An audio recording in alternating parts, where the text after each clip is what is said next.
Hi, I'm Lori Pyne, the Joy CEO, and welcome to the Joy CEO podcast. I'm so glad to have you here with me today. If you are new, welcome. So glad to have you here. And if you are returning, thank you. You know I adore you, and I'm always so glad to have you come back to listen.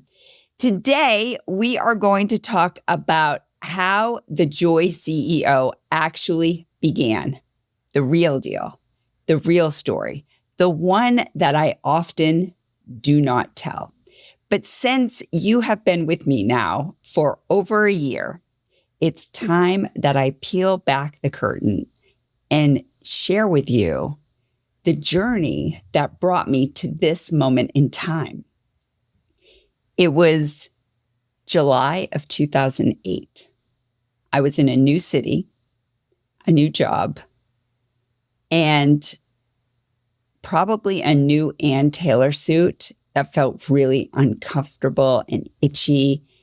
And we were presenting to our senior vice president. So I was new in my role. I didn't know the business that well.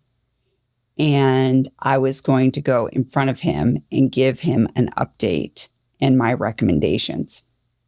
I made it through the meeting, and a group of my colleagues decided to go to the deli, grab a sandwich, and then head back to the office.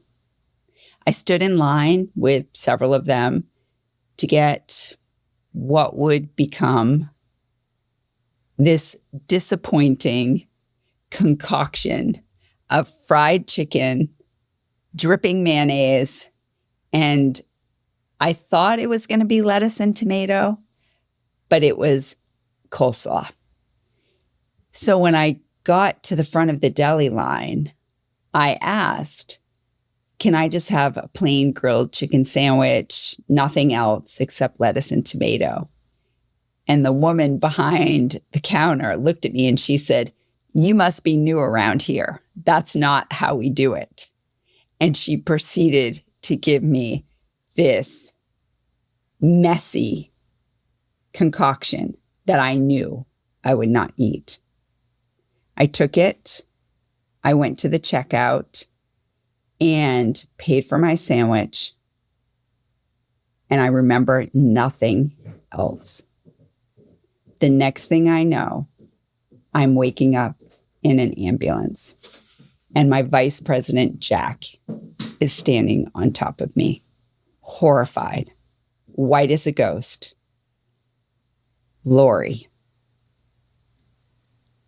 And with my blank stare, disoriented, inability to comprehend where I am, who Jack even is,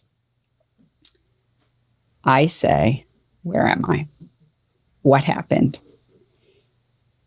It turns out that I had had a full grand mal seizure and collapsed on the sidewalk outside of a New York deli. The stress that I had been holding for months finally caught up to me. My body pulled the emergency fire alarm. You see, what was happening in the background that I didn't let anybody else see is that I was mid-divorce. I had 2 little boys, ages 3 and 5 at that point. My ex-husband wouldn't acknowledge that I wanted a divorce. So I went out of my way to be accommodating, and I relocated my entire family from Little Rock, Arkansas, where we were living, where I was working, to New York. Why would I do that? Because that's where his family was.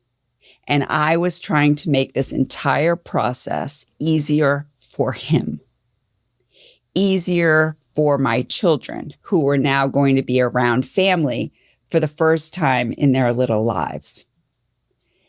But in doing so, I made my life so much harder.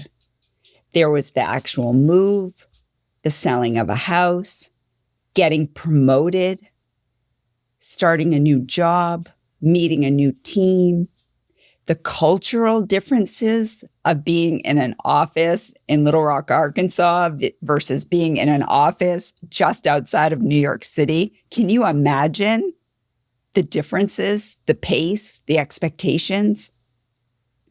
I had to find all new doctors. I had to find preschools, register my oldest for kindergarten.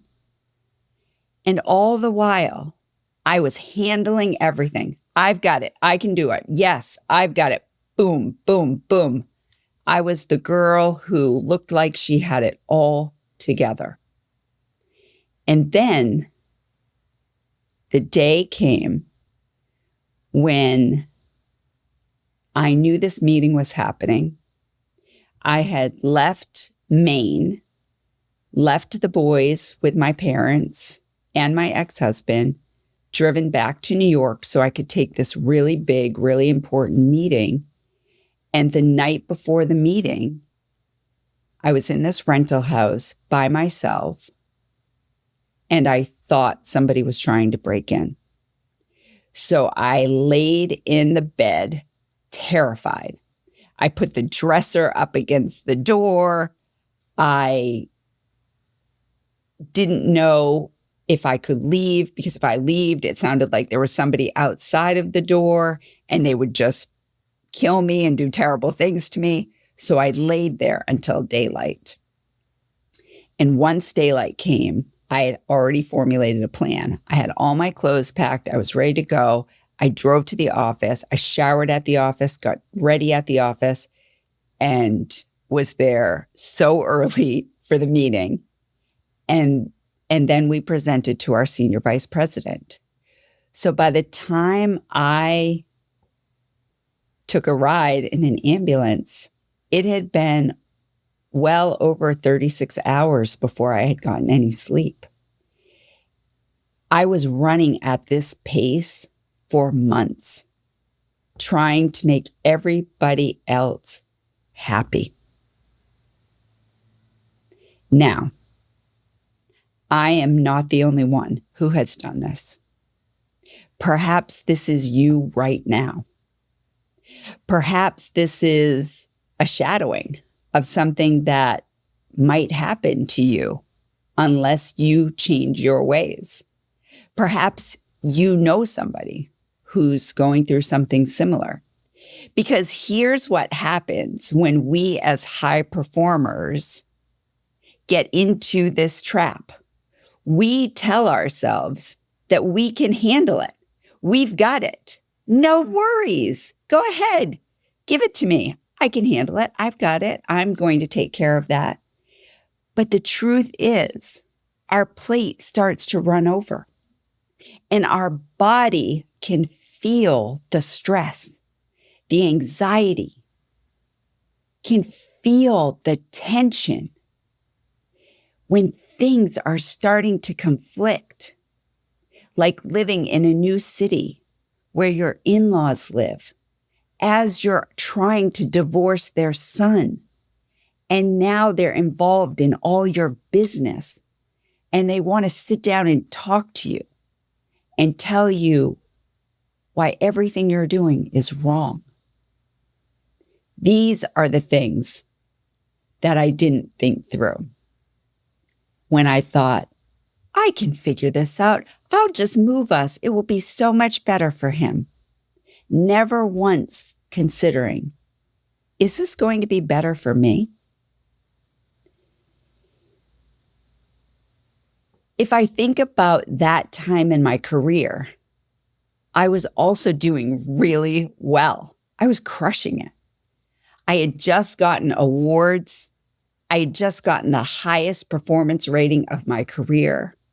And that opened the door to me being promotable. So I was able to interview for multiple jobs, one in Atlanta, one in New York. I was offered both of them. I chose New York because of my personal situation.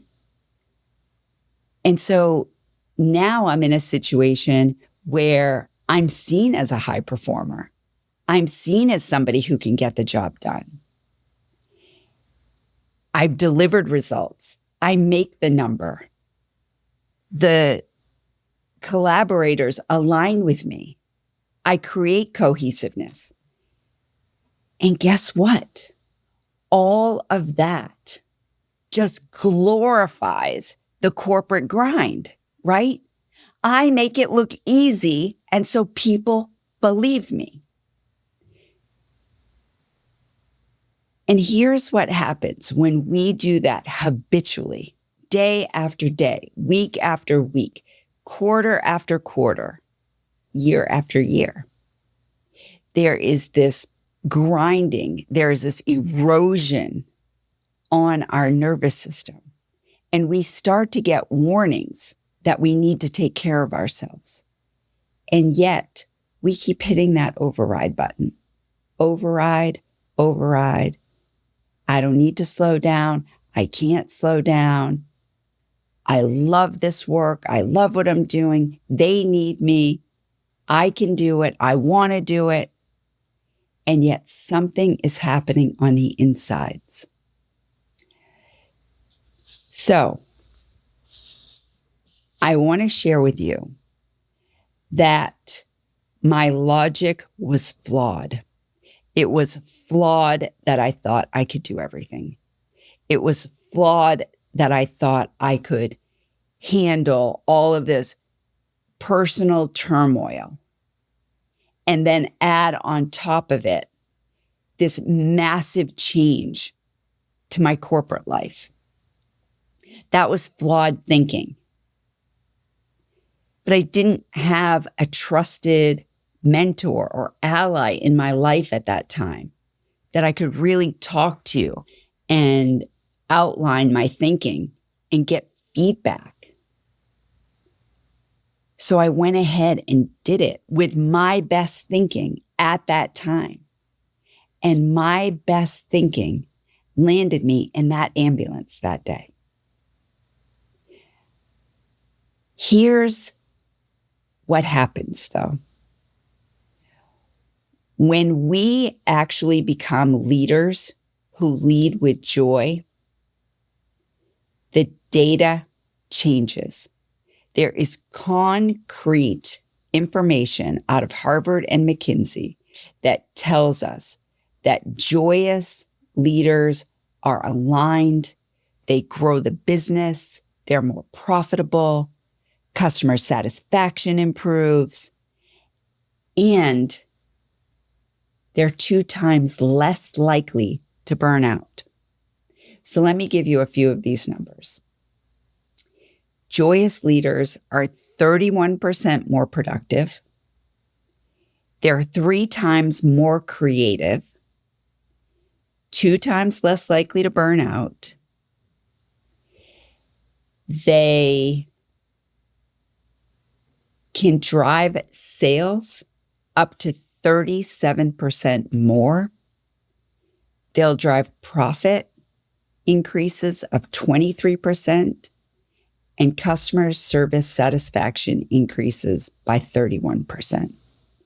So there is real business improvement in being joyous. However, we are not joyous when we are doing it all to the point that our bodies keep giving us signals that it's time to tap out, time to take a break, time to rest, to the point that we end up in a full seizure on a sidewalk, taken away by an ambulance. So what I want to ask you is, scan your body right now. Are you clenching your jaw? Are you holding your breath? Are you ignoring something that is screaming at you from the inside out? Are you having trouble sleeping? Are you having some anxiety? Are you having tummy issues?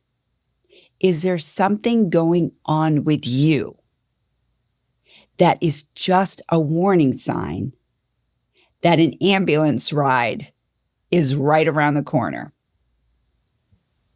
Because here's the thing, knowing the data about joy, knowing that it's going to drive productivity and sales and customer satisfaction and reduce burnout, it doesn't do us any good unless we're willing to do the inner work. The inner work. What is it that we're telling ourselves? What is it that we make up about ourselves? What is it that needs to change inside of me so that I can then show up and actually live into becoming a joyous leader?